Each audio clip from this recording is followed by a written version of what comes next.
বোম্বে ফেরত পরিচালক। মানে একদম আমাদের এখান থেকে রুট থেকে উঠে গিয়ে বোম্বেতেও কাজ করেছেন। তারপর এখন আবার আমাদের এখানে ফিরে এসে কাজ করছেন এবং আপনারা সবাই জানেন যে এখন চারিদিকে যে সিনেমাটা নিয়ে আলোচনা হচ্ছে। আমিও একটা ভিডিওতে বলেছি যে 2024 সালের সম্ভবত এটা সেরা সিনেমা। তো সেই চালচিত্র সিনেমার পরিচালক প্রতিম গুপ্ত তিনি আমাদের সাথে আছেন। তো আজকে তার সাথে অনেক কিছু আলোচনা হবে, অনেক কিছু জানবো তার থেকে। তো ভিডিও শুরু করা যাক। আর আমাদের সাথে যথারীতি যেরকম প্রিন্স আর স্বর্ণজ্যোতি থাকে সেরকম আছে, আমরা তিনজনে মিলে আজকে আলোচনা করব ওনার সাথে। প্রথমে আপনার কাছেই যাই, কেমন এক্সপিরিয়েন্স হচ্ছে? এতদিন তো কেটে গেল, চলচ্চিত্র বেরিয়েছে, কিরকম কি মনে হচ্ছে?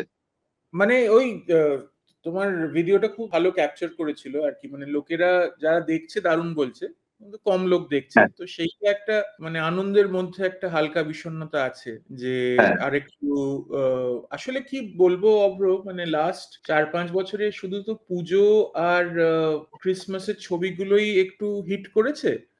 মানে হ্যাঁ। ধরো দেব দেব যেগুলো করেছিল, টনিক, প্রজাপতি, প্রধান, হ্যাঁ, আর পুজোর তো জানি আমরা স্কোর কার্ড খুব ভালো। তো এটা প্রডিউসারকে বলা যায় না যে তুমি এখন এসো না আর কি, মানে এটা এটা as a director I can't say. Swapnamoy লেনটা একটা সময় ঢুকে গেল, তখন হুম, ওটা আগে মানে আমি জানতাম না, মানে আমরা শুনেছিলাম যে শিবুদা আমার বস ছবিটাকে পিছিয়ে নিচ্ছে, তো আমরা ভেবেছিলাম যে বিটুইন খাদান, সন্তান এবং আমরা শুড বি ফাইন।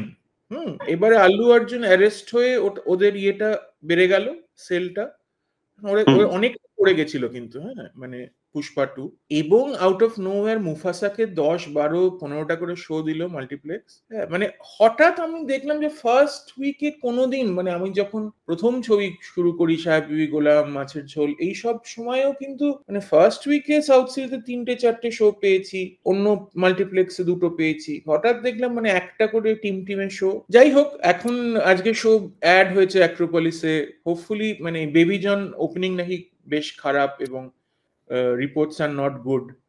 তো যদি সেই একটা করে শো যদি আর বাড়ে, যেরকম যেখানে খুব মানে বাংলা ছবি লোকে দেখে, Highland Park, Jessore Road, South City, Acropolis, Lake Mall, তাহলে একটা মানে এটা মানে আমার ছবিটা মাল্টিপ্লেক্স ছবি, এ বিষয়ে আমার কোনো মানে ইয়ে নেই, কোনো অন্য কথা বলতে চাই না যে এটা সব জায়গায় চলা উচিত, বাট মাল্টিপ্লেক্স যাতে ভালো শো পায়, এটা পেলে খুব ভালো হয় আর কি। আচ্ছা প্রতিম দা, তো তুমি তোমার ক্যারিয়ারের স্টার্টিং থেকে বিভিন্ন ধরনের সিনেমাতে কাজ করেছো, মানে তোমার যে ডাইরেকশনের মধ্যে একটা ভার্সালিটি আমরা দেখতে পাচ্ছি, বিভিন্ন হুম, জনরায় কাজ করেছো। তো এইবার হুম, তোমার চালচিত্রটা পুরোপুরি একটা থ্রিলার ঘরানার কাজ আমরা দেখতে পাচ্ছি, পুরো হুম, অন্যরকম। তো এই যে বিভিন্ন জনরায় তুমি কাজ করছো, সেটা নিয়ে হুম। কিছু বলো, এবং চালচিত্র মানে প্ল্যানিংটা কিভাবে হলো সেটা নিয়ে একটু ডিসকাস করো। মানে আমি আসলে যখন সিনেমা দেখি, আমার বিভিন্ন জনরের ছবি দেখতে ভালো লাগে। আমি মানে স্পেসিফিক্যালি শুধু থ্রিলার বা শুধু রোম্যান্স বা শুধু ড্রামা দেখি না। তো আমি তো মানে দীর্ঘদিন ফিল্ম সমালোচনা করেছি, ফিল্ম নিয়ে লিখেছি টেলিগ্রাফ কাগজে। তো আমি প্রাইমারিলি একটা সিনেমার বিশাল বড় ভক্ত, মানে ফিল্ম গিক যাকে বলে। মানে আমার একটা কুইজের ব্যাকগ্রাউন্ডও আছে, তো আমি যখন সাউথ পয়েন্ট আমার স্কুলের হয়ে কুইজ করতাম, তখন আমি ছিলাম ফিল্ম এক্সপার্ট। হ্যাঁ, তো ফিল্মের ব্যাপারে আমি মানে খুব মানে মানে কোন ফিল্মে কোথায় শক্তি কাপুর সাদা জুতো পরেছিল, মানে সেই সেই জিনিস থেকে শুরু করে হলিউডের ছবি, ইউরোপিয়ান ছবি, তাই নিয়ে অনেক পড়াশোনাটা, মানে নট স্কলারলি পড়াশোনা, মানে এক্সাইটিং জিনিস। হ্যাঁ, ট্যারেন্টিনো কোন রিভিউয়ারের কে কথা শুনে ট্রাভেলটাকে কাস্ট করেছিল পাল্প ফিকশনে, মানে এইসব জিনিস, মানে সারা জীবনই আমাকে সিনেমার জগৎটা খুব মানে একটা মায়া, একটা যেটা বলে সেটা ছিল আর কি। তো সেখান থেকে যখন আমি একটা নতুন গল্প ভাবি, আমি নিজেকে একটাকে ওই কোণঠাসা করি না যে আমার মাছের ঝোলটা খুব ভালো চলেছিল বলে আমি শুধু ঘরের গল্প করব, একটা ফ্যামিলির গল্প বলবো। আমার তখন যে গল্পটা এক্সাইটিং লাগে সেটা করি। একটা দুটো জনার আমার একদম ভাল লাগে না, যেরকম ওয়ার ফিল্ম আমার খুব একটা ভাল লাগে না। হ্যাঁ, তো হয়তো ওয়ার ফিল্ম বানাবো না কোনোদিন, যুদ্ধ নিয়ে ছবি, বাট মানে thriller, suspense, mystery, murder mystery, drama, high drama, romance, এগুলো সবই আমার দেখতে ভালো লাগে এবং আমার বানাতেও ইচ্ছে করে। তো সেইখান থেকে খুব ন্যাচারালি চালচিত্রটা এসেছিল। আর চালচিত্রটা মানে অনেকেই বলছে যে 22শে শ্রাবণের পরে একটা ভালো থ্রিলার, কিন্তু 22শে হুম, হুম, শ্রাবণের ফরম্যাটে শ্রী যেরকম ছবি করে, তাতে ইমোশনাল কন্টেন্টটা কম থাকে। মানে হুম, হুম, বেশি একটা একটা ব্যাপার থাকে সৃজিতের থ্রিলার গুলো। আমারটা মানে যদি আমার কেউ আর এমন দেখে থাকে বা মানে সেনসিটিভ যে ইমোশন গুলো, যে রিলেশনশিপ গুলো নিয়ে আমি এক্সপ্লোর করেছি, সেটা আমি চেষ্টা করেছি থ্রিলার ফরম্যাটেও, থ্রিলার জনারাতেও ঢোকাতে। তো আহ, সেই দিক থেকে আমার একটা খুব দৃঢ় বিশ্বাস ছিল যে আমি যদি থ্রিলার লিখি সেটা অন্যরকমই দাঁড়াবে। তো সেই দিক থেকেই আমি চালচিত্রটা লিখি।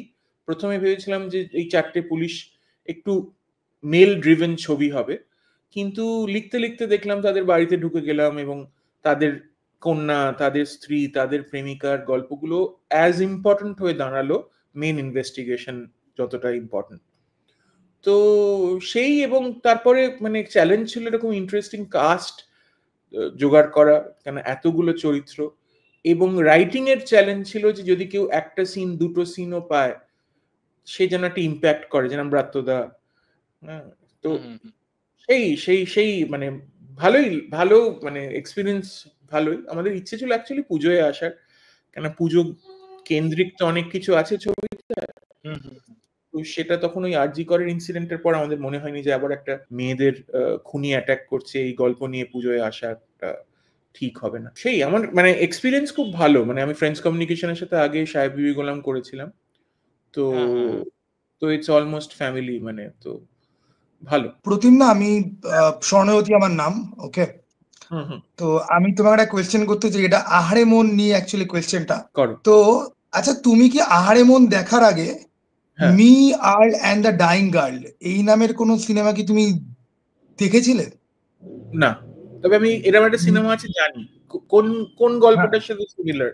ডাইং গার্ল মানে চিত্রাঙ্গদা, মানে ডাইং গার্ল মানে এই যে ক্যান্সার পেশেন্ট যাকে তোমার সিনেমাতে দেখায়, যে দেবকে যে দেখতে চায় একবার, ঠিক আছে? না না, গল্প সিমিলার নয়, ঠিক আছে, থিম একটু সিমিলার, কিন্তু ওখানে যে ডাইং গার্ল যে ছিল তার কিন্তু এরকম কোনো ব্যাপার ছিল না যে সে কাউকে খুব ভালোবাসে, তাকে সে দেখা করতে চায়। ওটা একটা বন্ধুত্বের গল্প ছিল, ঠিক আছে। এবং তুমি যেহেতু শুরুতে বললে না যে আমার বিভিন্ন ধরনের ফিল্ম দেখার ইয়ে রয়েছে, আমি তোমাকে আমি তোমার ইন্টারভিউ চেক করছিলাম রূপমের সঙ্গে, তো me Earl and the dyeing girl personally আমি তোমাকে রেকমেন্ড করতে চাই, তোমার খুব ভালো লাগবে। তুমি সিনেমাটা একবার কিন্তু তুমি দেখো, ওকে। আর ইভেন কি যারা এই ভিডিওটা দেখছে তাদেরকেও আমি রিকোয়েস্ট করবো যে একটা ছেলে মেয়ের মধ্যে একটা কোয়েশ্চেন আছে না, যে একটা ছেলে মেয়ের মধ্যে কখনো বন্ধুত্ব হতে পারে না, শুধুমাত্র প্রেমই হয়, তো সেটা যে অ্যাকচুয়ালি সত্যি নয়, ঠিক আছে, এই জিনিসটাকে কাইন্ড অফ খর্ব করে, এবং অত্যন্ত সুন্দর একটা ফিল্ম, ওকে। তো আমার রেকমেন্ডেশন থাকবে।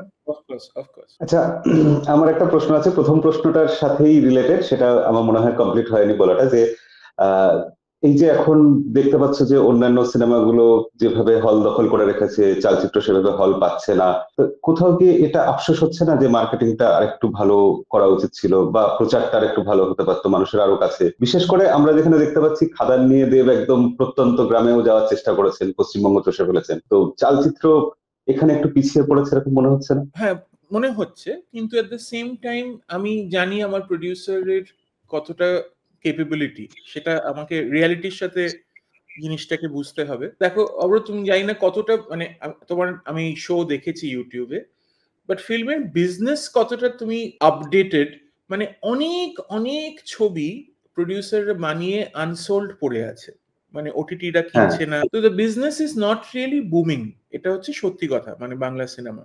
সেখানে আমার পার্টিকুলার প্রডিউসার সম্বন্ধে বলতে পারি, তার এবছরে আরো দুটো ছবি রিলিজ করেছে, হুব্বা এবং পদাতিক, দুটোই চলেনি, দুটোই এখনো বিক্রি হয়। হ্যাঁ, তো he is not really in the best of health in terms of মানে his power, his clout, his money. তো সেই দিক থেকে আমি তাকে প্রেশারাইজ করতে পারি না যে আরো আরো খরচা করে। দেখো তুমি, মানে মার্কেটিং মানেই হচ্ছে খরচা, মানে খরচা ছাড়া তো সম্ভব নয়। তুমি একটা কোথাও বিজ্ঞাপন দেবে বা কারোর সাথে একটা টাই আপ করবে, সব জায়গাতেই খরচা। তাও উনি অনেক হোর্ডিং দিয়েছেন এবং বুক মাই শোতে বিজ্ঞাপন দিয়েছেন, এবং মানে যেটা একদম না করলেই নয় সেটা করা হয়েছে, কিন্তু অফকোর্স আরো বেটার হয়তো মার্কেটিং, হয়তো না বেটার মার্কেটিং করার জায়গা ছিল। এবং উনিও জানতেন ছবিটা স্ট্রং, আমি তো বলেই গেছি ওনাকে যে ছবিটা ভালো হয়েছে, you should go for it. কিন্তু প্রত্যেকের একটা লিমিট থাকে, প্রত্যেকের সবসময় তো বেস্ট টাইম যায় না। তো সেই দিক থেকে আই কুড নেভার প্রেশারাইজ হিম যে এটা করো ওটা করো। না, এখন যুগটা যেরকম এসেছে যে ফিল্ম মেকিং এর জন্য এত বাজেট থাকবে, মার্কেটিং এর জন্য এত থাকবে, মানে কাস্টিং এর জন্য এত থাকে, যেরকম ভাগ থাকে সেরকম মার্কেটিং এর জন্য বোধহয় আলাদা একটা বাজেট রাখার সময় হয়ে গেছে। কারণ মার্কেটিং না করলে যে টাকাটা ইনভেস্ট হচ্ছে সেটা তো আরো বেশি ফিরে আসবে না, এই সম্ভাবনাটা বেড়ে যাচ্ছে। I completely agree. এবং না কোথাও একটা আসলে অপরাজিত একটা বিশাল হিট করেছিল তো এই হাউস থেকে। অপরাজিতও খুব আচ্ছা, কম হ্যাঁ শো নিয়ে শুরু করেছিল, তারপরে আস্তে আস্তে হ্যাঁ বাড়ে। হি ওয়াজ হোপিং যে এটা পিক আপ করবে, এবং অনেস্টলি মানে শুক্রবারের থেকে আমাদের সোমবার বেটার ছিল, শনি রোববার তো বেটার ছিল, এই শুক্রবার সোমবার বেটার ছিল, সোমবার থেকে মঙ্গলবার বেটার ছিল, কালকে যে কটা শো ছিল সব হাউসফুল ছিল ক্রিসমাসে। তো হোপফুলি মানে একটা কোনোদিনই কাদান বা সন্তানের কালেকশনের দিকে পৌঁছানো যাবে না, সেরকম ছবিও নয়, ওই রকম বাজেটও নয় আমাদের ছবি, কিন্তু আমার মনে হচ্ছে যে ইট উইল কিপ গ্রোয়িং, এবং যত লোকেরা নিজেদের মধ্যে বলা বলি করছে ছবিটা ভালো, ছবিটা ভালো, ছবিটা ভালো, আরো লোকের দেখার একটা কিউরিওসিটি তো হবে। আর এইবার যে 4টে সিনেমা বেরোলো, এর মধ্যে তুমি যদি নিজে র্যাঙ্কিং করো তাহলে কিরকম ভাবে র্যাঙ্ক করবে? না, বক্স অফিস হিসেবে তো খাদান, মানে এই বিষয়ে বক্স অফিসের র্যাঙ্কিং খাদান, সন্ধান, চালচিত্র, স্বপ্নময়, যদি বক্স অফিসের র্যাঙ্কিং বলি। মেরিটের র্যাঙ্কিং আমার সত্যি কথা বলছি অব্র আর বাকি 3টে ছবি দেখা হয়নি, প্রত্যেক দিনই আমি হল ভিজিট করছি। তবে ওই মানে শুনতে থাকছি যে ডিফারেন্ট জিনিস, যে সন্তানটার সাবজেক্টটা অতটা ভালো না, পারফরমেন্সেস দারুণ, খাদানে দেব খুব ভালো করেছে, কিন্তু অনেক অন্য ছবির প্রভাব আছে, তো এইগুলো শুনেছি, কিন্তু নিজে না দেখলে আমার পক্ষে রেটিং করাটা ঠিক নয়। তবে খাদানের সাকসেস ইজ ইনক্রেডিবল, এবং মানে আমি আজকে সকালেই দেবকে টেক্সট করলাম যে বিলেটেড বার্থডে উইশেস, আর তোমার মানে you are really the Jesus of Bangla film industry, মানে ইন দ্য সেন্স যে খুবই খুবই মানে আমি বলবো রেটিং যেটা হওয়া উচিত, Dev the producer, Dev the star, Dev the actor, এই রেটিংটা হয়। Dev as a producer incredible, মানে যেভাবে তার ছবিকে মানে নিয়ে গেছে ঘরে ঘরে, মানে যেভাবে একটা ইভেন্ট তৈরি করেছে, ও রিয়েলাইজ করেছে যে মানে খাদানটাকে একটা ইভেন্ট করা, মানে not just a film release, সেটা হ্যাটস অফ সেটা। আমরা আলোচনাই করছিলাম ভিডিও শুরু হওয়ার আগে যে এরকম প্রশ্ন করলে উত্তর একটাই আসতে পারে যে আমি কোনো সিনেমা দেখিনি। আমি সত্যি দেখিনি, আমার দেখার ইচ্ছে আছে খাদান আর সন্তান, এই দুটো দেখার আমার খুব ইচ্ছে আছে, কেননা আমি মিঠুনদার কাজ, আমার ঋত্বিক তো আমার অনেক ছবিতে আছে, এবং মিঠুনদার কাজ খুব ভালো লাগে। স্পেশালি মিঠুনদার ট্রেলারে বুঝতে পারলাম যে এটা মানে একদম ফ্রন্ট ফুটে মানে বাউন্ডারি মারার মতো একটা রোল পেয়েছেন। আর খাদানটা দেখার ইচ্ছে আছে যে কি এমন ম্যাগনেট যেটা লোকেরা এরকম ভাবে যাচ্ছে, মানে of course Dev factor is there, but ছবিটা ভালো না হলে কিন্তু সাস্টেন করতে পারতো না, তো ছবির একটা নিশ্চয়ই মেরিট আছে। সেটা কি, আমার সেম ইন্ডাস্ট্রি থেকে সেই ছবিটা বেরিয়েছে, আমার অফকোর্স খুবই দেখার ইচ্ছে আছে। এটা অ্যাকচুয়ালি চালচিত্র রিলেটেডই একটা কোয়েশ্চেন হবে। তো আমার প্রশ্ন হচ্ছে গিয়ে যে অপূর্বকে সাধারণত বাংলাদেশের রোমান্টিক ড্রামা যে জনরেটা সেই নাটকগুলোতে দেখা যায়, তো অপূর্বকে এরকম টুইস্টেড একটা ক্যারেক্টার, এটা কি মানে তুমি কি অপূর্বকে ভেবেই গল্পটা লিখেছিলে, নাকি পরে অপূর্ব কাস্ট হয়েছে ফিট করে বলে, বা তুমি কি জানতে যে অপূর্বকে কাস্ট করলে পরে একটা রোমান্টিক ইমেজ যার রয়েছে তাকে এরকম একটা মানে ইভিল একটা ক্যারেক্টারে দেখালে পরে একটা ইম্প্যাক্ট পড়বে, একটা কন্ট্রাস্ট তৈরি হবে, যেটা খুব ইন্টারেস্টিং। হ্যাঁ, আমার যেটা খুব ওয়ার্ক করেছে, আমি মানে অপূর্ব সম্বন্ধে বেশি ওয়াকিবহাল ছিলাম না, এটা খুব ওয়ার্ক করেছে। তো আগে স্ক্রিপ্টটা লেখা হয়ে গেছিল এবং আমাদের প্রি প্রোডাকশনও শুরু হয়ে গেছিল, তখনও ওই চরিত্রটা কাস্ট হয়নি। তো আমিও ভাবছিলাম মানে কাকে এটা নিয়ে যাওয়া যায়, বুম্বাদা করবে কিনা, মানে it needed someone slightly larger than life. তখন আমার প্রডিউসার এবং আমার কস্টিউম ডিরেক্টর শ্রাবণনিধি এরা আলাদা করে আমাকে বলেছিল যে তুমি দেখো এই একটা বাংলাদেশের একজন অ্যাক্টর আছে অপূর্ব বলে, ওর বুকের ভেতর আগুন বলে সবাই একটা বেরিয়েছে হইচইতে, একবার দেখতে পারো। তো আমি তখন ওর ঈদের নাটকগুলো দেখা শুরু করি ইউটিউবে, এবং আমি 2-3টে দেখার পর আমি রিয়েলাইজ করলাম যে ওর মধ্যে একটা অদ্ভুত একটা স্ক্রিন প্রেজেন্স, একটা চার্ম, একটা পার্সোনা আছে যেটা তুমি ধরো একটা ঘরে ঢুকলে you can't take your eyes off him, একটা অদ্ভুত একটা লার্জার দ্যান লাইফ ব্যাপার আছে। তখন আমি মানে ডিসিশন নিলাম যে আমি মানে ও রোমান্টিক করে বলে আমি ওইভাবে ভাবিনি, আমি ভেবেছি যে লোকটার এইরকম একটা প্রেজেন্স আছে, মানে আমার অতটা portion of the second half একটা ঘরের ভেতরে, তো সেইটা খুব কাজে দেবে, এবং বাকিরা এত সাটল ন্যাচারাল মিউটেড অভিনয় করে, টোটা, শান্তনু, তার সাথে এইরকম একটু লার্জার দ্যান লাইফ একটু গ্র্যান্ড অভিনয়, দুটো খুব সুন্দর ব্যালেন্স হবে। পরে যখন আমার ছবি টবি রেডি হয়ে যায় টিজারের সময়, তখন আমি রিয়েলাইজ করি যে ওর রোমান্টিক মানে ইমেজটা এত স্ট্রং, মানে আমার নিজের মা বলছে তুই ওকে রোমান্টিক রোল দিসনি, এ কি করেছিস? হ্যাঁ, তো বাট সবাই খুব অ্যাপ্রিসিয়েট করছে ছবিটায় ওকে, এবং খুবই মানে দারুণ অ্যাক্টর, আমার তো খুব ভালো লেগেছে কাজ করে অপূর্বর সাথে। আমার আরেকটা কোয়েশ্চেন থাকবে, ঠিক আছে? বাকিদের কাছে একটু ক্ষমা চেয়ে নেবো, আমার মনে অ্যাকচুয়ালি এই সিনেমাটা আমি দেখেছি প্রথম দিন এবং আমার মনে অনেক কোয়েশ্চেন আছে। আমি তোমাকে ফেসবুকে মেসেজ করেছিলাম ওকে।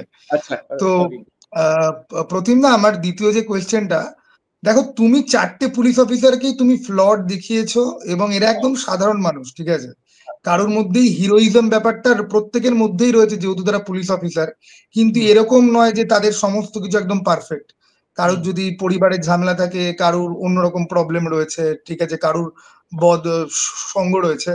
নাও দ্য থিং ইজ যে এই যে ডাইভার্সিটি, ঠিক আছে, আর ডাইভার্সিটি আমি কিন্তু শুধুমাত্র ক্যারেক্টারিস্টিক অনুযায়ী আমি বলছি না। একটা মুসলিম অফিসার, একটা হিন্দিভাষী অফিসার, একজন পুরোপুরি পশ, মানে সে বাংলা কথা বলতে গিয়ে ইংলিশ কথা বলে বেশি, আরেকজন বডি বিল্ডার টাইপ, এই যে ডাইভার্সিটি পর্দায় খুব সুন্দর লেগেছে। বাট লেখার সময় তোমাকে কোনো রকম অসুবিধা হয়েছে বা তোমার কখনো মনে হয়েছে যে এটা একটা ওভার ক্রাউডেড হয়ে যাচ্ছে, লাইক 4টে হিরো, কাইন্ড অফ 4টে হিরো, তাদের 4 জনের পার্সোনাল লাইফ, কখনো এটা তোমার মনে হয়েছে? এটা তুমি স্ক্রিপ্ট রাইটিং এ হ্যান্ডেল করলে কি করে, ঠিক আছে, মানে তাও আবার 2 ঘন্টার মধ্যে সিনেমাটা? হ্যাঁ, তুমি যেগুলো বললে সেগুলো মানে আমি কখনোই আন্ডারলাইন করার চেষ্টা করিনি, যতটা সাটেল ভাবে লোকেরা মানে মানে নাসির যে মুসলিম, মানে বোঝাই যাচ্ছে নাসির নাম মানে হচ্ছে মুসলিম, বা ওগুলোকে হাইলাইট না করে মানে খুব মানে স্ট্রেট ইনটু দ্য অ্যাকশন টাই ঢোকার আমার ইচ্ছে ছিল, যে এদের ব্যাকগ্রাউন্ড, এদের কোথা থেকে আসছে, যদি গল্পের প্লটের ভেতরেই ক্যারেক্টার গুলো রিভিল হয়, তো সেইটা ইচ্ছে ছিল। এবং এটাই তো দক্ষতা, মানে যে 1 মিনিটের বিজ্ঞাপন হোক আর 2 ঘন্টার ছবি হোক, অনেকটা জিনিস বলা, মানে না হলে একটা ছোট্ট 1 লাইন নিয়ে লোকেরা ঘন্টার পর ঘন্টা সিরিজ তৈরি করছে।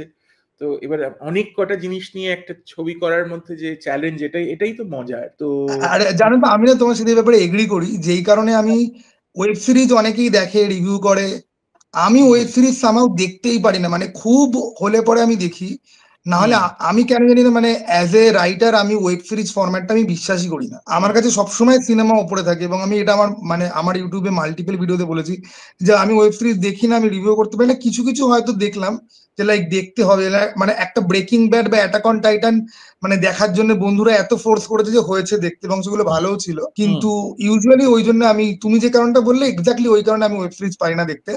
আমার তোমার কাছে লাস্ট কোয়েশ্চেন, এটার পরে আমি তোমাকে বিরক্ত করবো না। আমি যখন চালচিত্র যখন দেখি তখন আমি ভেবেছিলাম যে নাসিরের মেয়ে পুতুল যে উনি একজন ডিসেবলড কোন অভিনেত্রী প্লে করেছে। আমি পরের দিন সকালবেলা ফেসবুকে দেখছি যে তানিকা বাসু এবং যে আপনি কি প্লে করেছেন, সে বলে যে হ্যাঁ আমি প্লে করেছি। আমি তখনও শক যে হাউ, মানে পুতুলের চরিত্রটা আমি রিয়েলি ভেবেছি যে কোনো প্রতিবন্ধী, ইভেন কি আমি যে রিভিউটা যেটা করেছি তাতে আমি বলেছি পর্যন্ত যে আমি এনার নাম জানি না, কিন্তু অসাধারণ, উনি কাঁদিয়ে ছেড়েছেন। পরে দেখছি যে না, একটা কিউট সুস্থ সুন্দরী একটা মেয়ে, ঠিক আছে, শখ। তো তুমি তানিকা বসুকে খুঁজে পেলে কি করে এবং এই পারফরমেন্স তুমি বার করলে কি করে? আসলে একটা অন্য অভিনেত্রীকে অফার করেছিলাম, তিনি 2 দিনের শুট বলে ছবিটা করতে চাননি, স্ক্রিপ্টও পড়েননি, নামকরা অ্যাক্ট্রেস ওই এজ গ্রুপে। তো তারপরে আমি অডিশন নেওয়া শুরু করি। অডিশন নেওয়ায় 3-4 জনকে অডিশন নিই, তাতে তানিকার অডিশনটা অসাধারণ ছিল। তখন আমি বুঝলাম যে Tanika is the correct choice. তো তানিকাকে আমি এমনি চিনি, মানে ও হটস্টারের জন্য একটা হিন্দি কাজ করছে, ও রিনাদির ঘরে বাইরেতে একটা ছোট রোলে ছিল, বছর 20 পরে বলে শ্রীমন্ত যে আমার জেভিয়ার্স ক্লাসমেট তার ছবিতে ছিল। তো আমি তানিকার কাজ দেখেছি, তানিকাকে চিনি। তো তানিকার অডিশনটা এত ভালো ছিল, তারপরে আমি আর তানিকা মিলে একসাথে স্টাডি করি, 2 রকমের স্টাডি করি। একটা হচ্ছে রিয়েল পেশেন্ট, যারা একজন স্টেজ 4 সেরিব্রাল প্যালসির পেশেন্ট, সে কতটা কথা বলতে পারে, তার লিম্ব মুভমেন্ট, হ্যাঁ, সেটা একটা রিসার্চ করি। আর আরেকটা রিসার্চ করি যে সিনেমায় যখন এটা দেখানো হয় কতটা লিবার্টি নেওয়া যায়, যেটা মার্গারিটা উইথ আ স্ট্র বলে যে ছবিটা ছিল, যেটা কালকি করেছিল, রেফারেন্স হিসেবে ইউজ করি, যে তার কথাগুলো বোঝা যাচ্ছে অথচ কথাগুলো জড়ানো, তার মুভমেন্ট গুলো। হ্যাঁ, তো এই কয়েকটা জিনিস রিসার্চ করে এবং ও বোধহয় বেনির ওয়ার্কশপও অ্যাটেন্ড করে, বেনির সাথেও ও কনসাল্ট করেছিল, দামিনী যে তোমার ছোট লোক সিরিজটা যে ছিল বেনি। তো হ্যাঁ, তো সব মিলে মানে খুব ভালো মানে ওর সাথে যে সিনগুলো, অনির্বাণদা সত্যি কেঁদেছে, ওর সাথে সিনে টোটা সত্যি কেঁদেছে, মানে হি ওয়াজ ভেরি পাওয়ারফুল। আমিও কেঁদেছি, ঠিক আছে, আমি বহুত কেঁদেছি।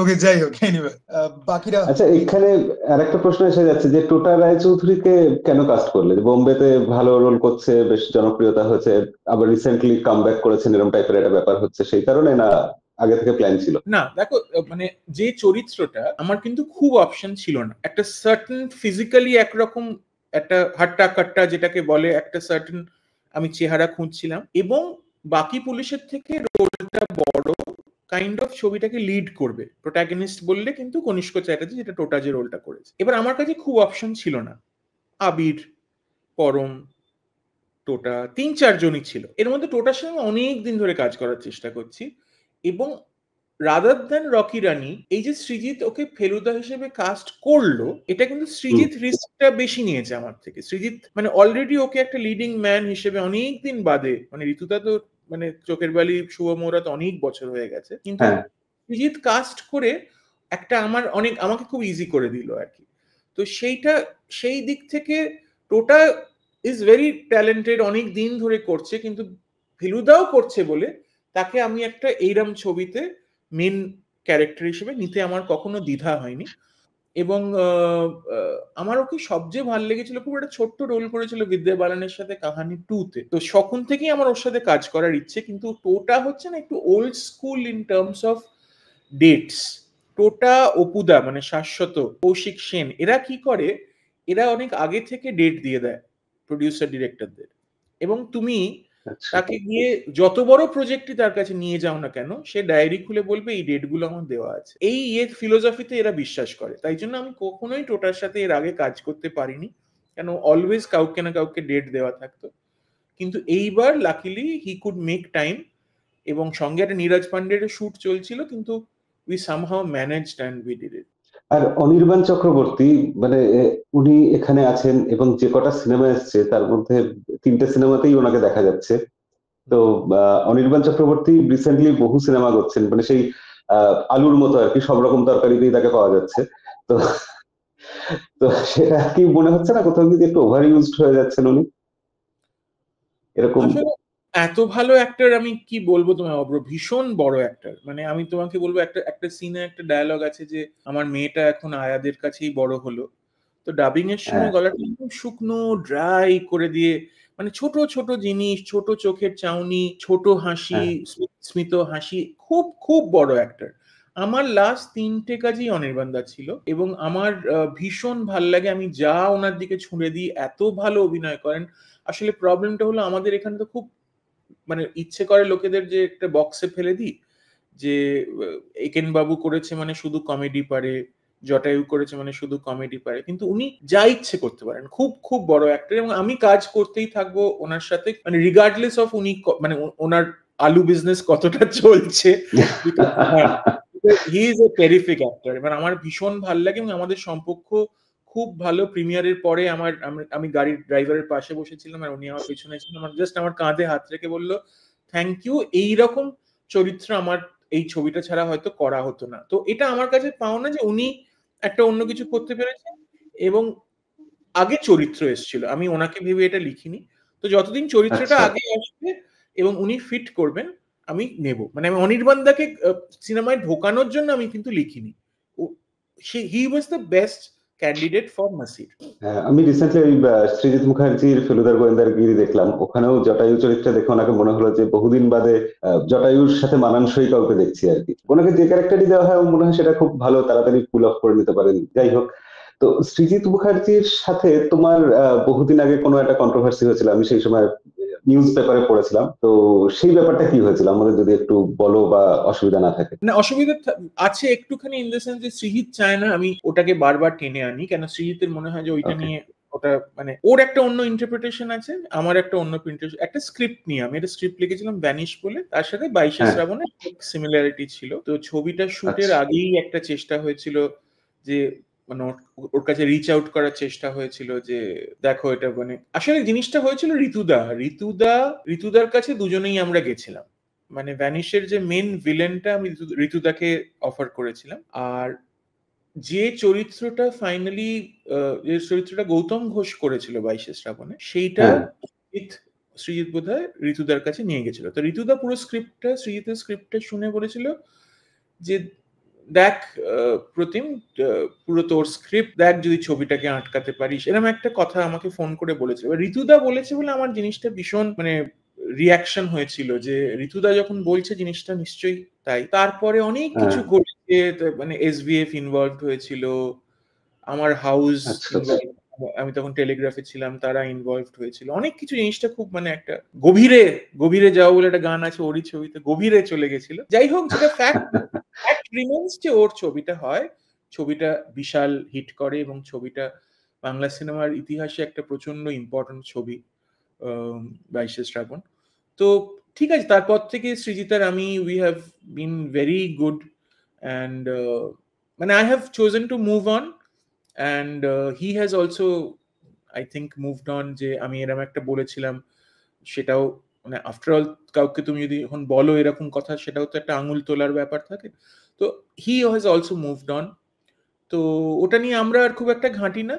ওই স্ক্রিপ্টটা এখনো পড়ে আছে ভ্যানিশ বলে, হয়তো কোনোদিন বানাবো, কিন্তু একটু অন্যরকম করে বানাতে হবে, কেন ওটা ওই 22 শ্রাবণের সাথে সত্যি অনেকটা জায়গা একটু সিমিলার। হ্যাঁ প্রতিমদা, একটু আগে আহারে মন নিয়ে কথা হচ্ছিল, আমরা আলোচনা করছিলাম, এবং আহারে মন আমার খুব পছন্দের একটা কাজ, এবং লাভ আজকাল পরশু এটাও তোমার খুব পছন্দের সিনেমার লিস্টে আমার রয়েছে, আমি রিভিউ করেছিলাম, তুমি শেয়ারও করেছিলে তখন। আহারে মন নিয়ে যেহেতু কথা উঠলো, ওখানে আমরা একটা দেবদার ক্যামিও দেখতে পাই দেবদা হিসেবে, এবং সেটা রীতিমতো সোশ্যাল মিডিয়াতে এখন ভাইরাল, আমরা দেখতে পাচ্ছি প্রচুর পরিমাণে শেয়ার হচ্ছে, কথা হচ্ছে ওটাকে নিয়ে, এবং আমার খুব ভালো লেগেছে। তো ইন ফিউচার তোমাকে কি আমরা দেবদার সঙ্গে দেখতে পাবো? কারণ দেবদা একটু অন্যরকম কাজ করছে এবং তুমিও একজন অন্যরকম পরিচালক, তো এই আমরা কি পেতে পারি ইন ফিউচার? হ্যাঁ, আমি ইনফ্যাক্ট কিছুদিন আগে যখন আমি বাংলা ছবি করার জন্য আবার এলাম, তখন আমি যোগাযোগও করেছিলাম, মানে তখন বলছিল বসবো তোর সাথে বসবো, এইটুকুই কথা হয়েছে। তো দেবকে নিয়ে করতে হলে একটা স্পেশাল কিছু করতে হবে, এবং মানে দেখতে হবে, মানে দেব ইন্টারেস্টিং কিছু একটা করতে হবে, মানে যা হোক কিছু নিয়ে দেবের কাছে যাওয়া উচিত না। তো আমিও যখন রেডি হব নিশ্চয়ই সেটা নিয়ে স্ক্রিপ্টটা নিয়ে যাব। আর দেবের যদি মনে হয় এরকম কোনো প্রজেক্ট আছে যেটা আমাকে দিয়ে হবে, নিশ্চয়ই আমার যোগাযোগ করবে। দেবের সাথে আমার খুব ভালো সম্পর্ক, মানে দেবকে 2 মিনিট ওর অফিসে বলেছিলাম যে এরকম একটা আহারে মনে এরকম একটা আছে, জাস্ট আমার দিকে তাকিয়ে বলছিল আমি করব, আর কিছু না, আমি করব।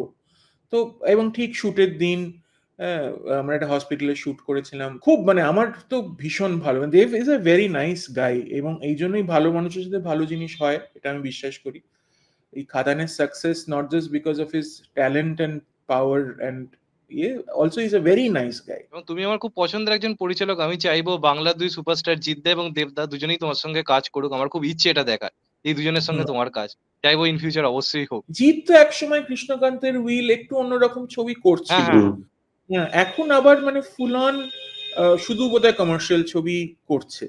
মাঝখানে ওষুধটা করেছিল একটু অন্যরকম ধরনের, কিন্তু আমি দেখেছিলাম, ওষুধটা আমার খুব ইন্টারেস্টিং লেগেছিল, মানে কনসিস্টেন্টলি ভালো না, কিন্তু কিছু scenes were very very good, মানে ভালো লেগেছিল, মানে অ্যাটেম্পটটাও খুব ভালো ছিল। আমি জানি না হাউ ভালো করেছিল বক্স অফিসে, মোটামুটি এটা ভালো বিজনেস করেছিল। হ্যাঁ, ওই কিছু জিনিস ভালো ছিল। প্রতিম না, আমি একটা কোয়েশ্চেন করতে চাইবো, ঠিক আছে? সেটা হচ্ছে কি যে প্রতিম না, আমরা অনেক ডিরেক্টরদেরকে দেখি, ঠিক আছে, যে বায়োপিক বানাচ্ছে, নয়তো খুব জনপ্রিয় ক্যারেক্টার নিয়ে বানাচ্ছে, মোটামুটি ক্লিক বেট একটা কথা আছে না, যে কিছু একটা দিয়ে বেট করতে হবে অডিয়েন্সকে। তো তোমার ওরকম কোনো প্ল্যান নেই কারুর বায়োপিক করা বা ফেলুদা ব্যোমকেশ করা, বহু পুরনো একটা হলিউডের ফিল্ম থেকে দেখে সেটাকে রিমডিফাই করে বানানো, ওরকম প্ল্যান নেই? না সবাই হাসছে কেন? আমি কারোর নাম নিচ্ছি না এখানে, সবাই হাসছে কেন আমি বুঝতে পারছি না। না আমি হাসছি কারণ আমি মানে অবভিয়াসলি বুঝতে পারছি তুমি কার কথা বলছো, বাট না খুব মজা। না দেখো, আবার পরে ইন্টারভিউ চলে আসবে যে না না না আমি দেখিনি, পড়িনি, জানি না।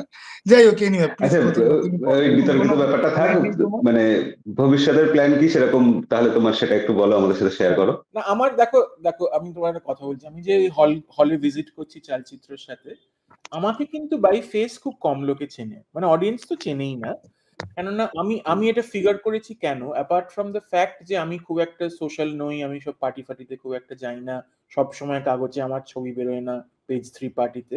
তার থেকেও বড় কথা হলো যে কটা ডিরেক্টর ফেমাস কলকাতায় তারা সবাই অভিনয় করে। হ্যাঁ, সৃজিত অভিনয় করে, অরিন্দম শীল অভিনয় করে, শিবুদা অভিনয় করে, কৌশিক গাঙ্গুলি অভিনয় কৌশিক করে। গাঙ্গুলি। হ্যাঁ, তো সেইখান থেকে তাদের একটা ভিজিবিলিটি আছে। আমার ভিজিবিলিটি খুব কম। আমি যখন এরকম করে হাত তুলে বলি দাদা আমি মাছের ঝোল বানিয়েছিলাম, আমি সাহেব বিবি গোলাম বানিয়েছিলাম, তখন তারা ও আপনি, এরকম একটা সুরে গলাটা বেরোয়, ও আপনি। তো সেই দিক থেকে দেখো আমার সম্বন্ধে একটা লোকেদের যারা এই ছবিগুলো দেখেছে একটা ধারণা আছে এই লোকটা, এই ছেলেটা একটু অন্য রকমের ছবি করে, এবং I am very happy with that image. এবং আমার এই আইডিয়া গুলো আসে এবং সেই আইডিয়া গুলো দিয়ে একটা যে পৃথিবী তৈরি করি, এটা আমার দারুণ লাগে। তো আমি সেটাই করতে থাকবো। এবার ধরো একটা ইন্টারেস্টিং কোনো বায়োপিক এলো যেটা সত্যি করতে ইচ্ছে করছে, একটা দারুণ গল্প, যেটা একটা মানুষের লাইফে অনেক কনফ্লিক্ট এবং অথচ সে অন্য কারণে ফেমাস, কিন্তু তার একটা ইন্টারনাল অন্য একটা কনফ্লিক্ট আছে। বা একটা কনস্পিরেসি নিয়ে আমার করতে খুব ইচ্ছে, যেরকম ধরো অলিভার স্টোন একটা জেএফকে একটা ছবি করেছিল কেনেডিকে নিয়ে, যেটা জেএফকে লাইফ নিয়ে কম, কিন্তু ওকে ঘিরে যে কনস্পিরেসি, ওর মার্ডার নিয়ে কনস্পিরেসি। তো আই থিঙ্ক আইডিয়াটা আমাকে এক্সাইট করলে আমি করব, কিন্তু ওইরকম একটা কোথাও থেকে দেখে বা কোনো রকম ওইরকম কোনো তো প্ল্যান, ওই গিমিক জিনিসটা আমার খুব একটা মনে হয় না যে ছবিটা থেকে যাবে। ওই যে এতদিন পরেও তুমি আহারে মন নিয়ে কথা বলছো, তুমি কিন্তু খুব মানে কম কথা বলতে পারবে অন্য যে তুমি যে ফিল্ম নিয়ে কথাগুলো বলছিলে সেই ফিল্মগুলো কিন্তু খুব একটা না আমি তোমাকে আহারে মন নিয়ে আমি তোমাকে 2 ঘন্টা ধরে কোয়েশ্চেন করতে পারি। আহারে মন আমার অত্যন্ত প্রিয় একটা সিনেমা। আচ্ছা, আদিল হোসেনের সাথে তোমার কন্ট্যাক্ট আছে এখনো? হ্যাঁ, আদিল মাঝে মধ্যেই বলে কি করছো তুমি প্রতিম, মাঝে মধ্যে একটা, উনি খুব ভয়েস নোট পাঠাতে পছন্দ করেন, উনি হোয়াটসঅ্যাপে লিখতে পছন্দ করেন না, হোয়াটসঅ্যাপে ভয়েস নোট পাঠান। তো উনি মানে তুলকালাম একজন অভিনেতা, এবং পাহাড়ি, পূর্ণেন্দু পাহাড়ি এত ভালো করেছিল আহারে মনে, এবং আমি ওনার সাথে তো আবার কাজ করতে চাই, মানে খুবই কাজ করতে। আমরা গতকালই মানে অভ্রতা প্রিন্স নয়, মানে আমি আমার এক বন্ধুর সাথে গতকালই মানে স্পেসিফিক্যালি আদিল হোসেনের ক্যারেক্টারটা এবং মমতা শঙ্কর আর অঞ্জন দত্তর ওই যে ওদের দুজনের মধ্যে প্রেমটা যেটা হবে, এই দুটো স্টোরি নিয়ে আমরা আলোচনা করছিলাম। ইভেন আমার যে বন্ধুটার সাথে আলোচনা করছিলাম, ও নিজের মধ্যে আদিল হোসেনকে এখানে একটা খুঁজে পায় যে ওই ক্যারেক্টারটা যেরকম ওখানে ডেস্ক জব করছে, বাট তার অন্য একটা লাইফ ভিশন রয়েছে, ঠিক আছে। ওই পাওলির সাথে ওর কনভারসেশনে কিছু টুকরো টাকরা সিন নিয়ে আমরা আলোচনা করছিলাম। তো হ্যাঁ, খুবই অন্যরকম একটা সিনেমা, যেটা লাইক যে দেখবে তার মনে থাকবে বহু বছর। ওকে, যাই হোক। আচ্ছা, এই অন্যরকম সিনেমা, এই ট্যাগটা থেকে কখনো বেরিয়ে আসতে ইচ্ছা করে না? মনে হয় না যে খাদানের মতো সিনেমা বানাই? জিতকে যদি সিনেমা, জিতের সাথে কখনো তুমি করবে ভাবো?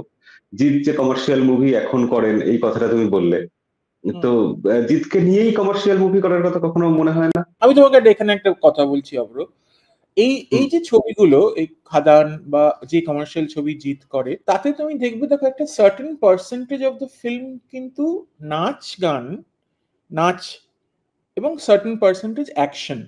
এবার হ্যাঁ, এই দুটো জিনিসে কিন্তু ডিরেক্টর ভীষণ ব্যাকসিটে চলে যায়। মানে তুমি মানে ইভেন ইন বম্বে, হ্যাঁ মানে যখন একটা ধরো রোহিত শেট্টির ছবিতে যদি একটা নাচ থাকে, তাহলে কিন্তু রোহিত শেট্টি কিন্তু মনিটরে বসে আছে ঠিকই, কিন্তু যে কোরিওগ্রাফার সেই পুরোটা খেলছে, সেই পুরোটা শট কল করছে। তো একটা ছবি যদি 50% আমার পাণ্ডিত্য, যেখানে স্ক্রিপ্ট, অভিনয়, হাই ড্রামা, সেইরাম যদি না, আমি সেটা আমার বেস্টটা যদি না আনতে পারি, আমার মনে হয় মানে ছবিটাকেও ডিসসার্ভিস করা হবে এবং আমার নিজের প্রতিও ডিসসার্ভিস করা হবে। আমার মনে হয় আমি খাদানের মতো ছবি কতটা বানাতে পারবো আমার ডাউট আছে, সত্যি কথা বলছি। কিন্তু অসুরের মতো ছবি হয়তো বানাতে পারবো, কারণ অসুরের ছবিটা কিন্তু ওই জিনিসগুলো নেই। দেব অন্যরকম যে ছবিগুলো করেছিল, টনিক, হ্যাঁ, হয়তো আমার অবভিয়াসলি ট্রিটমেন্ট আলাদা হবে, আমার স্টোরি টেলিং আলাদা হবে, কিন্তু যেটা নাচ এবং অ্যাকশনটাই মানে মেন নয়। অফকোর্স আমি শিওর খাদানেও খুব হাই ড্রামা রয়েছে, কিন্তু একটা big chunk of the film হচ্ছে নাচের স্টেপ, অ্যাকশনের মুভস। তো সেইটা ডিরেক্টরের ইম্পর্টেন্স ওয়ার্ডটা ভুল, ডিরেক্টরের মুন্সিয়ানা এবং সেইটা একটু কমে যায়। সেখানে ওই particular action choreographer, dance choreographer, কোথা থেকে আনছো, সাউথ থেকে আনছো না বম্বে থেকে আনছো, সেই কতটা ভালো করতে পারবে। যেরকম রাজামৌলি যখন ছবিগুলো করে, রাজামৌলি কিন্তু মানে খুব বড় ডিরেক্টর বলেই হয়তো তার অ্যাকশন আর ডান্সেও হয়তো নিজেকে ঢোকাতে পারে। আমি সেটা করতে পারবো কিনা আমার আমার এখনো অব্দি ডাউট আছে। হয়তো একটা দুটো ছবি সেই রকম করলে হয়তো বুঝতে পারবো যে আমি সেই জিনিসটা করতে পারবো কিনা। আমি তোমার একটা ছোট্ট এক্সাম্পল দিচ্ছি। আমার এই ছবিতে একটা অ্যাকশন সিকোয়েন্স আছে চালচিত্রে, একটা ঘরের ভেতরে, যেটা শান্তনু এবং অপূর্ব একটা ছোট্ট একটা অ্যাকশন সিকোয়েন্স। আমি মানে এটা স্পয়েল হবে না, এটা বলেই দিলাম। তো সেইখানে অ্যাকশনটা যখন হচ্ছে আমি মনিটরে বসে আছি, আমাকে মাঝে মধ্যে এসে জিজ্ঞেস করছে, স্যার শট ঠিক লাগা? আমরা বম্বের একজন প্রতীক বলে একটা ছেলে অ্যাকশন ডিরেকশন দিয়েছিল, যে ওই সুজয়দার জানেমান ছবিতেও অ্যাকশন করেছিল। তো খুব ভালো কাজ হচ্ছে, আমার ক্যামেরাম্যান, আমার অ্যাকশন ডিরেক্টর সবাই মিলে খুব শুট করছে, আমি ক্যামেরায় দেখছি, হ্যাঁ বলছি হ্যাঁ আরেকটু ওয়াইড ওয়াইড শুট করো, ছোট ছোট নোটস দিচ্ছি, কিন্তু মেনলি ওরাই শুট করছে। এইবার সেই অ্যাকশনের সিনটার শেষে যেটা প্ল্যানে ছিল না, যে ওই দুজনকে দেখছে একটা ক্লোজ আপ শুট করা, হ্যাঁ, সেইটা ওখানে গিয়ে আমার স্ট্রাইক করলো।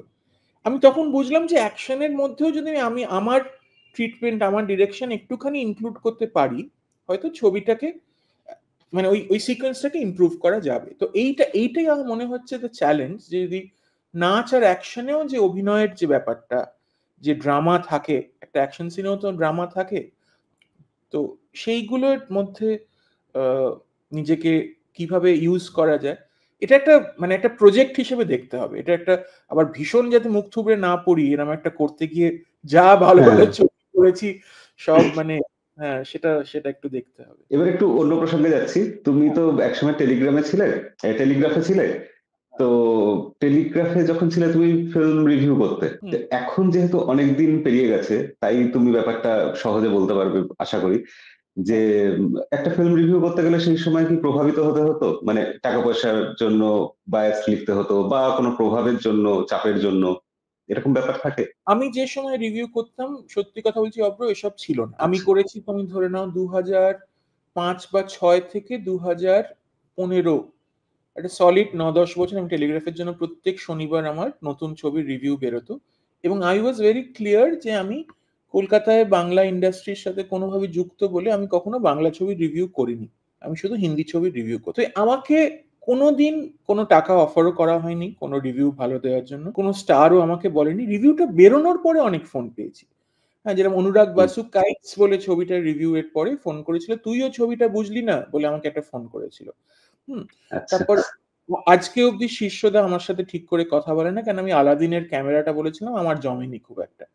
তো এইসব জিনিস আছে, কিন্তু কেউ আমাকে প্রভাবিত করেনি, কেন এটার মজাটাই হচ্ছে যে তুমি you must be honest to your মানে ইয়োর ক্রিটিসিজম, এবং তারপরে যা হয়েছে, এখন যা শুনেছি বম্বেতে রেড কার্ড আছে, হ্যাঁ, যে এত টাকা দিলে এরম এত স্টার পাবে, এখন সিচুয়েশনটা খুব মার্কি, খুব ডার্ক। কলকাতায় এক্স্যাক্টলি যারা রিভিউ করে তাদের সাথে এরকম সেট আপ আছে কিনা আমার জানা নেই, মানে চালচিত্র অ্যাটলিস্ট আমরা কাউকে কোন রকম ভাবে ইনফ্লুয়েন্স করে আছে। আমি একটু ইন্টারাপ্ট করছি, সরি। আছে ঠিক আছে। আচ্ছা, তো আজকালকার দিনে যেখানে এরকম পরিবেশ যে বায়াস রিভিউ করানো যায় টাকা পয়সা দিয়ে, অ্যাটলিস্ট বোম্বেতে তো করানো যায়, এটা তো পরিষ্কার। তো সেক্ষেত্রে এখন যারা এমনি রিভিউ করছে, মানে ইউটিউবে ভিডিও বানাচ্ছে, একটা ক্যামেরা নিয়ে নিজের ক্যামেরা কেমন লেগেছে এটা বলছে, তাদের কি বেশি দরকার না? মানে তারা অনেক নিরপেক্ষ ভাবে বলতে পারে, এরকম মনে হয় না? ভীষণভাবে দরকার। আমি একটা ফেসবুক পোস্টও করেছিলাম, আমি জানি না তোমরা কতজন সেই পোস্টটা দেখেছিলে, যখন অরিত্র রূপম খুব সবে এসছিল এবং খুব সত্যি কথা বলতো, হ্যাঁ, এখন ওদের সত্যিটা কতটা সত্যি আছে আমি শিওর নই।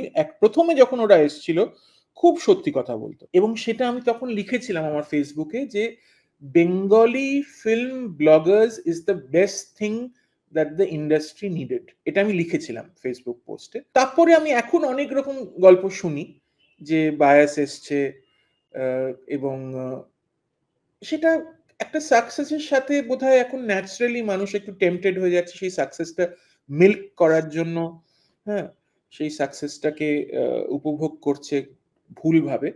কিন্তু একটা কথা মানে আমি 10-12 বছর ক্রিটিসিজম করে এটা বলছি, if you can stay honest to your reviewer profession, তোমাকে সারা জীবন লোকে মনে রাখবে, সারা জীবন। মানে এখনো আমি রাস্তায় লোকেরা আমাকে ধরে বলে যে হ্যাঁ ওই তামাশার যে রিভিউটা তুমি লিখেছিলে প্রতিমদা, মানে এটা না মানুষের মানে থেকে যায় মনে। আর তুমি যদি এটাও ডিসঅনেস্ট ভাবে করো like any other creative job, তাহলে একবার যদি ওই ছাপ্পাটা পড়ে যায় আরে ও তো ওর কাছ থেকে টাকা নিয়ে রিভিউ করে, তাহলে আর তোমার কোনো ভিউ বা কোনো রিভিউ কেউ সেই রকম পাত্তাও দেবে না, কোনো রকম মানে রেসপেক্ট করবে না।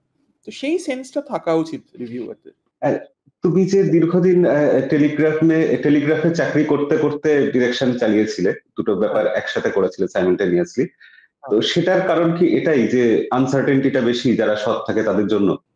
হ্যাঁ মানে আমি আমি আমি ফার্স্ট রিয়েলাইজ করেছিলাম আমি ব্যোমকেশ বক্সী ছবিটা দিবাকরের রিভিউ করছি, আর তাতে স্বস্তিকা আছে। এবার স্বস্তিকা আমার সাহেব বিবি গোলামে অভিনয় করেছিল। হ্যাঁ, এবার আমি দেখতে পেলাম যে এবার বাংলার অ্যাক্টরসরা বম্বেতে মার্জ করছে। হ্যাঁ, তখন আমি রিয়েলাইজ করলাম যে আমি যদি স্বস্তিকার সম্বন্ধে একটা ওয়ার্ডও না লিখি তাহলে সেটা স্বস্তিকার সাথে আনফেয়ার। এবার স্বস্তিকা যদি আমি ভালো বলি তাহলে লোকে ভাববে এই দেখ ওর ছবিতে আছে বলে ভালো বলেছে। এবার ও যদি সত্যিই ভালো করে থাকে আমি কেন ভালো বলবো না? এই যে জায়গাটা মার্কি হওয়া শুরু হলো, এই জায়গা থেকে আমি আস্তে আস্তে পুল ব্যাক করা শুরু করলাম। আমি তখন যে রিভিউ যে ফিল্মে আমার লোক ইনভলভ, আমার প্রথম ছবিতে শান্তনু মৈত্র মিউজিক দিয়েছিল, শান্তনু মৈত্র যে ছবিতে মিউজিক দিচ্ছে আমি রিভিউ করলাম না। এটা একটা পার্সোনাল ডিসিশন এবং আমার এডিটর সেটা বুঝতে পারলো এবং সেখান থেকে আমার মানে এবার যখন সাহেব বিবি গোলামটা হিট করে তখন আমি রিভিউ করাটা একদম বন্ধ করে দিলাম। আমাকে সুজয় ঘোষ সুজয়দা বলেছিল দু নৌকোয় পা রেখে চলবি না, চললে কোনোদিন এটাও হবে না ওটাও হবে না। তো আমি সেই ডিসিশনটা নিলাম এবং যতই আনসার্টেনটি থাক বাংলা ইন্ডাস্ট্রিতে আমি শুধু সিনেমা করলাম। তারপরে অফকোর্স সিরিজ করেছি, অন্য কাজ মানে সিনেমার জগতেরই কাজ করেছি, কিন্তু রিভিউ লেখা আমি অনেক বছর 2016 বা 17 থেকে আমি কিন্তু আর করি না। আচ্ছা, রিভিউ নিয়ে যখন কথা উঠছে আমি সেই হিসেবে একটা প্রশ্ন করছি। রিসেন্টলি আমরা তামিল ইন্ডাস্ট্রিতে দেখলাম নেগেটিভ রিভিউ দেওয়ার কারণে বলা হলো যে ইউটিউবারটা যেন 7 দিনের জন্য রিভিউ না করে, মানে সিনেমা রিলিজের 7 দিন পরে রিভিউ করে, সেটা পজিটিভ হোক বা নেগেটিভ। তোমার এটা নিয়ে কি বক্তব্য, যে 7 দিন পরে করা উচিত নাকি? এটা বম্বেতে ফার্স্ট ইয়াশরাজ শুরু করেছিল। বম্বেতে আগে নিয়ম ছিল মঙ্গল বা বুধবারে একটা প্রেস শো হবে শুক্রবারের রিলিজের, এবং প্রত্যেকে দেখবে যাতে শুক্রবার সকালে ছবির সাথে ছবির রিভিউটাও বেরোয় সব জায়গায়। ইয়াশরাজ রিয়েলাইজ করলো কোটি কোটি টাকা দিয়ে আমি ছবি বানাচ্ছি আর রিভিউয়াররা এসে সেই ছবিটাকে গালাগালি করে আমার বিজনেস শেষ করে দিচ্ছে। ওরা শুক্রবারে টিকিট পাঠাতে শুরু করলো রিভিউয়ারদের, প্রেস শো বন্ধ করে দিল যে আমি আমরা পয়সা দিয়ে আপনাকে দেখাবো, কিন্তু শুক্রবার দুপুরবেলা নুন শো এর পর যখন পাবলিক দেখছে। তো এটা ইয়াশরাজ শুরু করে। এখন বম্বেতে প্রেস শো প্রায় হয়ই না, সবাই ওই শুক্রবারেই দেখে রিভিউ করে। সবাই ভয় পায় কেউ একটা খারাপ রিভিউ দিয়ে প্রথম 2-3 দিনের ব্যবসাটাকে শেষ করে দেবে। তো অবভিয়াসলি সাউথেও সেটাই হচ্ছে, কেন ব্লগারদের রিভিউটা ওখানে খুব ম্যাটার করছে বলে এটাকে আটকানোর চেষ্টা করছে। তবে মানে আই ডোন্ট বিলিভ দ্যাট। আমার মনে হয় মানে ফার্স্ট উইকেন্ডে লোকেদের একটা গাইড করার, যদি সত্যি ভালো ক্রিটিক্সরা থাকে একটা গাইড করার স্কোপ থাকা উচিত। আচ্ছা, তুমি যখন প্রথম বোম্বেতে গেলে তখন তুমি মনে হয়নি যে এটা কোথায় এসে পড়লাম, কি করে করব, এই ব্যাপারগুলো আমাদের ওখানের থেকে তো অনেক আলাদা, এই ব্যাপারগুলো কিভাবে? কখনোই হয়নি, কারণ আমি যখন জার্নালিস্ট ছিলাম বম্বেতে, যখন টেলিগ্রাফে জার্নালিস্ট ছিলাম তখন আমি বম্বেতে রেগুলার ভিজিট করতাম।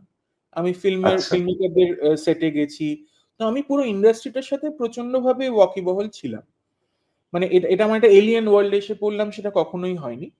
কিন্তু হ্যাঁ মানে চিরকালই মানে আমি মানে বড় বড় ফিল্মের পরিণীতা, তারপর ওয়েডনেসডে, তারপর হোম ডেলিভারি, এইসব অনেক ছবির সেটে আমি 2-3 দিন করে কাটিয়েছি।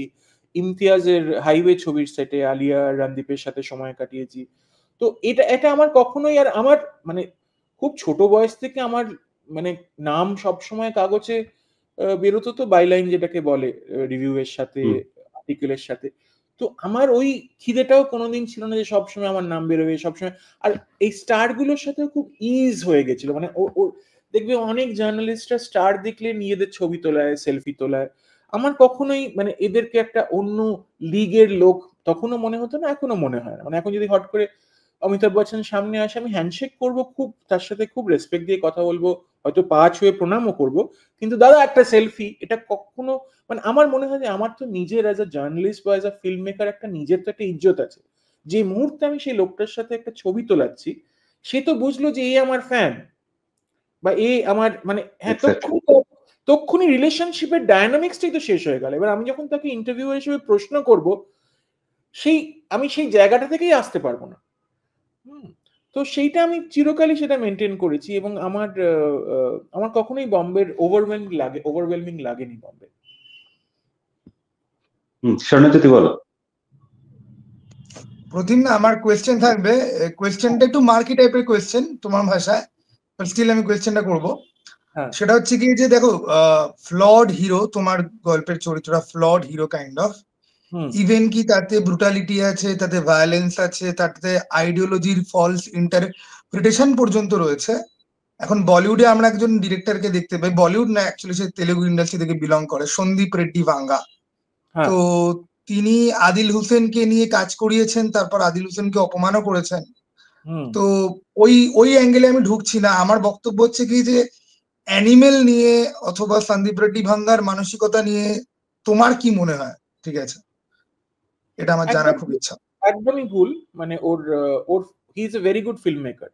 ও যেভাবে ব্যাকগ্রাউন্ড মিউজিক ইউজ করে, ও যেভাবে অ্যাক্টরকে প্রেজেন্ট করে, আমার দারুণ লাগে। মানে তার মধ্যে একটা মুন্সিয়ানা আছে, একটা প্রপার ফিল্ম মেকারের ছাপ আছে, কিন্তু ওর জেন্ডার পলিটিক্সটা ভীষণ ভুল। মানে ও যেভাবে মানে মহিলাদের ডেপিক্ট করে সিনেমায়, সেটা আমি বিশ্বাস করি না। হয়তো অবভিয়াসলি অনেক লোকের কোনো অসুবিধা হয় না বলেই ছবিগুলো এত বড় হিট করেছে, কিন্তু আমার পার্সোনালি আমার একটা প্রবলেম আছে, যে আমার মনে হয় না যে একটা মহিলার মানে একটা পুরুষের জুতো পরিষ্কার করে দেবে, এবং মানে যে যা কিছু দেখিয়েছে, এবং দ্য ওয়ে মানে যেভাবে ফিজিক্যাল ভায়োলেন্স দেখিয়েছে প্রথম ছবিটা কবির সিং এ, আমার খুব অস্বস্তি হয়েছে, এবং আমার মনে হয়েছে যে এটা একদমই ঠিক না।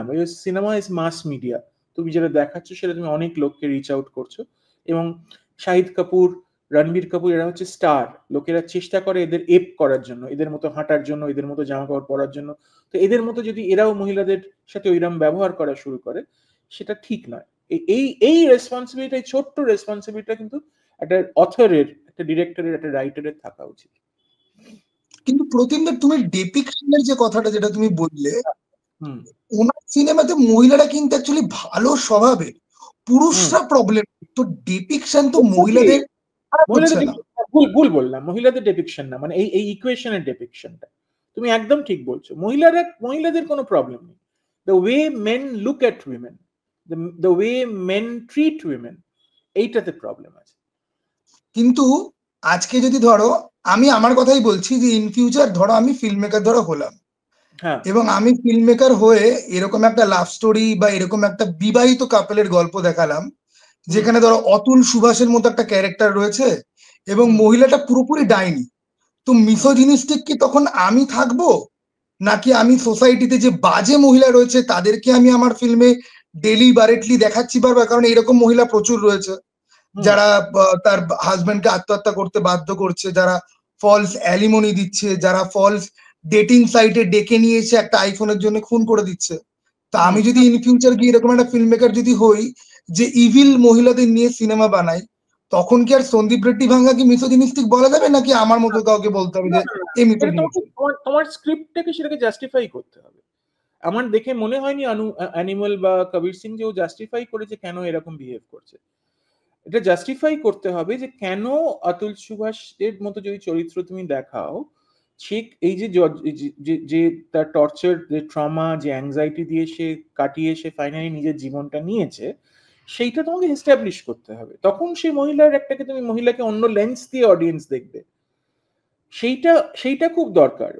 তুমি প্রত্যেক ছবিতে ক্রাইম আছে, আমার ছবিতে ক্রাইম আছে, কত ছবিতে ক্রাইম আছে। এবার ক্রাইমের জাস্টিফিকেশনটা, ক্রাইমের ফাইনালি সে ক্রাইমটা পে অফ করছে কিনা, এই জায়গাগুলো খুব ইম্পর্টেন্ট। বিকজ একটা সোশ্যাল রেসপন্সিবিলিটি থাকে একটা ছবির, সেইটা পুরোপুরি থাকে না। একটা এন্টারটেনমেন্টের জায়গা, একটা এনগেজমেন্টের জায়গা, কিন্তু একটা ছোট সোশ্যাল রেসপন্সিবিলিটির জায়গা থাকে। এবং আমিও ভুল করেছি আগে। আমি তোমাকে একটা এক্সাম্পল দিচ্ছি। আমি সাহেব বিবি গোলামে ঋত্বিকের চরিত্রটা পার্নোকে নাইট ক্লাবের, ঋত্বিক ট্যাক্সি ড্রাইভার, নাইট ক্লাবে থেকে রোজ রাত্রিরে বাড়ি পৌঁছে দিত। তারপরে একটা সময় ও আর বাড়ির সামনে থেকেই রয়ে গেল নিজের ট্যাক্সিতে, কখনো বাড়ি থেকে বেরোবে, কখনো ওর সাথে দেখা করবে। তো আমি ফিল্মফেয়ার অ্যাওয়ার্ডে 6টা আমরা ফিল্মফেয়ার পেয়েছিলাম সাহেব বিবি গোলামের জন্য, বেস্ট ফিল্মটা পাইনি, ঠিক আছে। অনেকদিন পরে আমি শুনেছিলাম, জুরিতে কেউ একজন ছিল, যে তুমি বেস্ট ফিল্ম পেতে, কিন্তু তুমি ছবিতে স্টকিং দেখিয়েছিলে বলে আমরা তোমাকে বেস্ট ফিল্মটা দিইনি। এই যে ঋত্বিক ওকে স্টক করছে, এটা কিন্তু আমার লেখার সময় মনে হয়নি, কিন্তু অডিয়েন্স পারসেপশনে সেটা মানে অ্যাটলিস্ট কয়েকজনের মনে হয়েছে যে একটা ম্যান একটা ওম্যানকে স্টক করছে, যেটা প্রবলেম্যাটিক। তো কার কোথায়, you have to be very sensitive as a film maker in today's time. 2016 এটা, আর এখন 2024 জিনিসটা আরো সেন্সিটিভ হয়ে গেছে, ছোট ছোট জিনিস। এটা ভীষণ মানুষকে না বাট প্রতিমদা, আমি তোমার বক্তব্যের সাথে, আমি তোমার বক্তব্য বুঝতে পারছি, বাট আমি সহমত নেই একটা জায়গাতেই, যে ফিল্মের রেটিং থাকে, একটা অ্যাডাল্ট মানুষ দেখছে, তার নিজের যদি বোধ বুদ্ধি না থাকে যে কোনটা করা উচিত বা কোনটা, তার কাছে যদি তার সেন্সে কোনো ফিল্টার না যদি থাকে, তো তার জন্য তো ডিরেক্টর তো নিজের গল্প তো চেঞ্জ করতে পারে না। মানে আমাকে কেন একটা ছেলেকে এটা বুঝিয়ে দিতে হবে যে stocking is not okay? As a man, তার বাড়িতে বোন রয়েছে, মা রয়েছে, তার নিজের অটোমেটিক্যালি বোঝা উচিত যে ভাই স্টক করা অন্যায়, অ্যাজ সিম্পল অ্যাজ দ্যাট। সেটার দায় একটা ডিরেক্টরের উপর কেন বর্তাবে যে তাকে দেখাতে হবে? না, তার তো গল্পের প্রয়োজন এরকম হতেই তো পারে। হ্যাঁ, কিন্তু স্টকিংটা যে ভুল সেটা একটা চরিত্রের বলা উচিত আমার মতে, যেটা পার্নো বলেছিল, মানে জিনিসটা যে ঠিক করছে না, যে ফিল্ম মেকারও যে এটাকে সাপোর্ট করছে, এইটা যদি মনে হয় দ্যাটস রং। এটা আমার মনে হয় যে একটা রেপ দেখাচ্ছে সেরকম ভাবে বলে তো, সেরকম ভাবে বলে কিন্তু একটা ফানি কথা আমাকে এখানে বলতে হয়, মানে শাহরুখ খানের আর্লিয়ার সমস্ত রোমান্টিক সিনেমাতে ওনার প্রেমই হয় অন্যের বউ অন্যের প্রেমিকার সঙ্গে, ঠিক আছে? তাহলে তার তো ভাই সমস্ত সিনেমায় ক্যান্সেল আউট করা যায়। বাট এনিওয়ে, যাই হোক, আমার কোয়েশ্চেনের আমি উত্তর পেয়ে গেছি। থ্যাংক ইউ প্রতিমদা। প্লিজ অথবা প্লিজ, ঘন্টার পর ঘন্টা আলোচনা করার মতো সাবজেক্ট। হ্যাঁ হ্যাঁ, এটা একটা থিন লাইন, এদিক ওদিক সব সময়, মানে এটা অতটা কিন্তু জিনিসটা ব্ল্যাক এন্ড হোয়াইট নয়। না ঠিকই। আচ্ছা, আর বেশিক্ষণ আটকে রাখবো না তোমাকে, আমরা শেষের দিকে এসেছি। তো আমরা আবার চালচিত্রতে ফিরে আসি। চালচিত্র বা যে কোনো সিনেমা তুমি যখন তৈরি করো, আমরা শুনেছি যে তুমি খুব ভালো করে হোমওয়ার্ক করে আসো এবং তার জন্য অনেক কম দিনে শুট শেষ করতে পারো। তো এটা কি শুধু বাংলার জন্যই, না তুমি যখন বম্বেতে গিয়ে করছো সেখানেও ওরকমই কম সময়ে করতে কম্প্যাক্ট হতো ব্যাপারটা? বম্বেতেও আমরা 14 ঘন্টা করে রোজ শুট করেছি। বম্বেতে যেটা ফাইনালি হলো যে আমরা প্রচুর এক্সট্রা শুট করলাম, যেটা এডিটে খুব কাজে দিয়েছিল। বাংলায় যেটা হয়, যদি 120 মিনিটের ছবি হয়, হয়তো ফার্স্ট কাটটা 130 হয়, মানে একটু এক্সট্রা হয়। হ্যাঁ, এবার সেটাকে ডাবিং এর পরে আরো টাইট, মিউজিক পরে আরো টাইট করে 10 মিনিট ছেঁটে দেওয়া হলো এদিক ওদিক মিলিয়ে।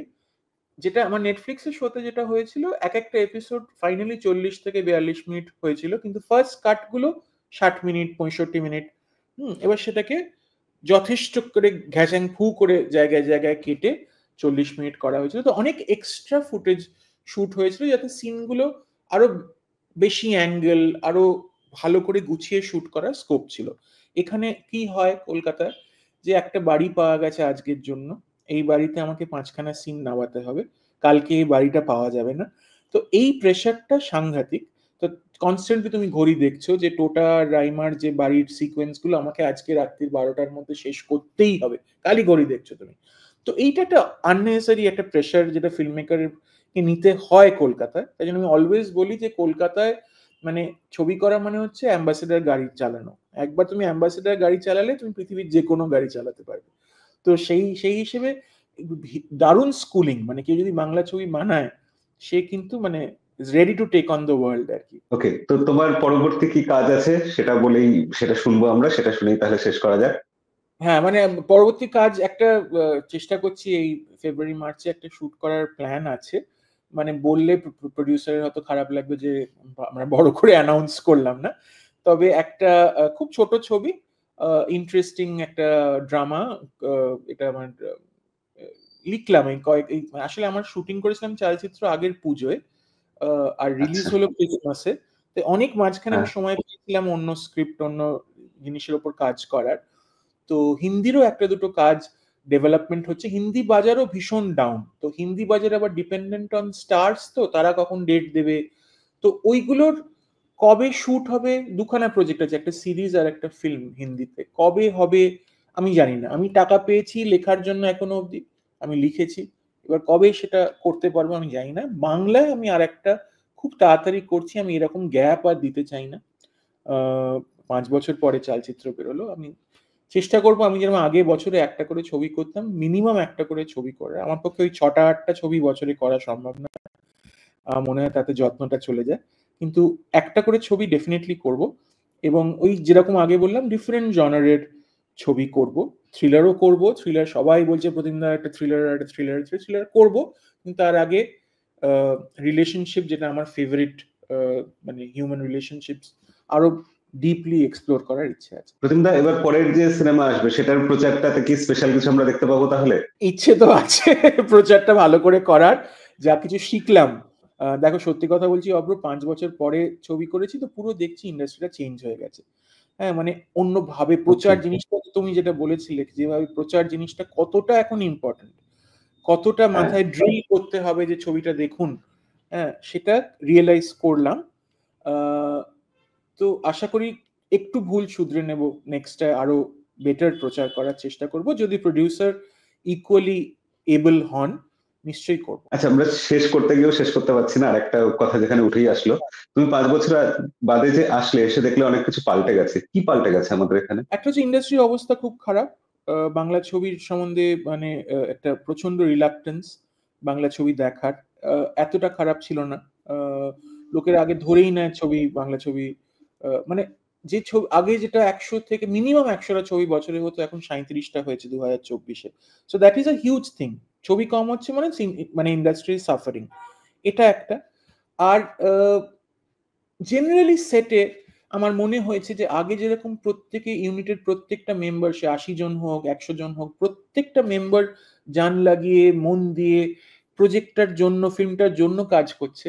এখন আমার এই ছবিটা শুটিং এর সময় মনে হয়েছিল যে হেড অফ দ্য ডিপার্টমেন্ট গুলো ছাড়া সবার মধ্যে একটা প্রচন্ড মানে একটা আলস্য, একটা কাজ না করলেই নয়, কখন প্যাক আপ হবে, এই একটা ভেতরে এসছে সবার। সেটা যে কোনো কারণেই হোক, আশা করি সেটা আবার মানে বম্বেতে কাজ করে কিন্তু আমার সেটা কখনো মনে হয়নি। বম্বেতে স্পট বয় থেকে শুরু করে প্রত্যেকে মানে যতক্ষণ সে কাজ করছে তার 200% দিচ্ছে। তো সেইটা একসময় কলকাতাতেও ছিল এবং আশা করি আবার হবে, কিন্তু এই শুটটা আমার মনে হয়েছে যে একটু মানে কিরকম একটা সবার ভাইবটাই হচ্ছে মানে হ্যাঁ কি করতে হবে দাদা, মানে না না করতে হলেই ভালো হয় একটা এরকম। সেটা আশা করি সেটা অ্যাকচুয়ালি বক্স অফিসটা ইমপ্রুভ করলে আমার মনে হয় সবকিছু একসাথে সব ঠিক হতে শুরু করবে। সেই দিক থেকে খাদান ভীষণ ইম্পর্টেন্ট, এবং অনেক 10টা খাদান চাই অ্যাকচুয়ালি এক বছরে, তাহলে আমার মনে হয় মানে জেগে উঠবে ইন্ডাস্ট্রি। আজকের ভিডিও আমরা তাহলে এবার শেষ করি। তোমাকে অনেক ধন্যবাদ আমাদের সাথে এতটা সময় কাটানোর জন্য, আমাদেরকে সময় দেওয়ার জন্য। আর চলচ্চিত্রের জন্য ভবিষ্যতে আরো ভালো করুক। ওয়ার্ড অফ মাউথ তো ছড়িয়ে পড়ছি, এটা আমরা দেখতেই পাচ্ছি। আশা করি আরো শো পাবে, আরো ভালো ব্যবসা করবে। তো তাহলে শেষ করা যাক নাকি? হ্যাঁ, প্রতিমদা, থ্রিলার সিনেমাকে বাংলাতে আবার বাঁচিয়ে তোলার জন্য ধন্যবাদ। এবং আমি আমার ভিডিওতে খুব ক্লিয়ারলি বলেছি চলচ্চিত্র 2024-এ আমার দেখা সেরা বাংলা ফিল্ম। এবং কেন বলেছি, কারণ আমার কাছে বেলাইন আর পারিয়া এর আগে অব্দি টপ জায়গায় ছিল, মানিক বাবুর মেঘ, সেগুলো আমি পরে একটা ভিডিওতে এক্সপ্লেন করেছি, যেটা আমার পোস্ট করা হয়নি। এনিওয়ে, থ্রিলারকে বাঁচিয়ে তোলার জন্য থ্যাংক ইউ। আহারে মনের মতো ফিল্ম আবার দেখতে চাইবো। এবং আমার একটা রিকোয়েস্ট হচ্ছে গিয়ে যে তোমার সিনেমাতে যদি ভিলেনরা এরকম টুইস্টেড যদি হয়, তো কখনো তুমি আমাকেও কনসিডার করতে পারো ছোটখাটো কোনো ভিলেনের জন্য। ওকে, এটা আমার অনুরোধ থাকবে। একটা শরীর তৈরি করে পাঠা তাহলে তুই। ঠিক আছে, ওকে। তো আজকের ভিডিও আমরা এখানেই শেষ করব। আপনাদের কেমন লাগলো আজকের পডকাস্ট কমেন্টে লিখে জানাবেন। আর এরকম আরো ভিডিও দেখার জন্য আপনারা সাজেশন দেবেন যে কিরকম ভিডিও দেখতে চান। আর আজকের ভিডিও এখানেই শেষ করি, দেখা হবে পরের ভিডিওতে। ততদিন অবধি সবাই ভালো থাকবেন, সিনেমা দেখবেন।